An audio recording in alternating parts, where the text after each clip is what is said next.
അപ്പൊ ഇനി ചക്ക ഉണങ്ങണം, മാങ്ങ ഉണങ്ങണം, കപ്പ ഉണങ്ങണം, ഏത്തക്ക ഉണങ്ങണം, മാങ്ങ പഴം ഉണങ്ങണം.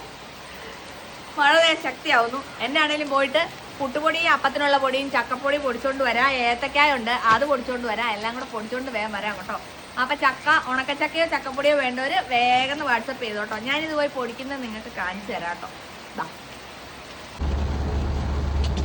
ഞാനുണ്ടല്ലോ ഇങ്ങനെ വിചാരിക്കും ഡേ ഇൻ മൈ ലൈഫ് ചെയ്യണമെന്നൊക്കെ. പക്ഷെ ഉണ്ടല്ലോ ഇങ്ങനെ രാവിലെ എണീക്കുന്ന വീഡിയോ ഇതൊക്കെ എടുത്തു തരാൻ ആരിയിരിക്കുന്നു? എന്റെ ക്യാമറമാനെ ഞാൻ രാവിലെ തല്ലി എഴുന്നേപ്പിക്കണം. എന്നാ എഴുന്നേക്കുന്ന ക്യാമറമാനെ ആർക്കെങ്കിലും കണ്ടോ? ഞാൻ കാണിച്ചു തരാം.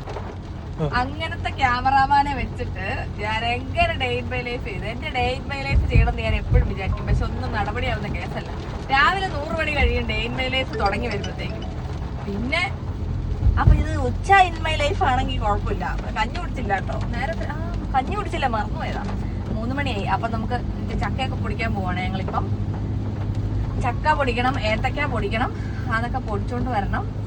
അങ്ങനെയൊക്കെയാണ് ഡേ ഇൻ മൈ ലൈഫ്. നല്ല മഴ പെയ്തപ്പോ ഒരു രസം, അങ്ങനെ ചുമ്മാ വീഡിയോ എടുത്താട്ടോ. അപ്പൊ ഇതാണ് എന്റെ ക്യാമറമാൻ. പിന്നെ ഫോൺ വിളിക്കുമ്പം എടുക്കുന്നതും ഈ സാറാണ്. അപ്പൊ വിചാരിക്കും അപ്പൊ കൊറേ പേർക്ക് സംശയ, ആര്യമ്മനെ വിളിക്കുമ്പോ എന്താ എടുക്കുന്നത്, എന്തേ ഈ സാധനം കേട്ടോ എടുക്കുന്നത്, അതുകൊണ്ടാണ്, ഒന്നും വിചാരിക്കരുത്.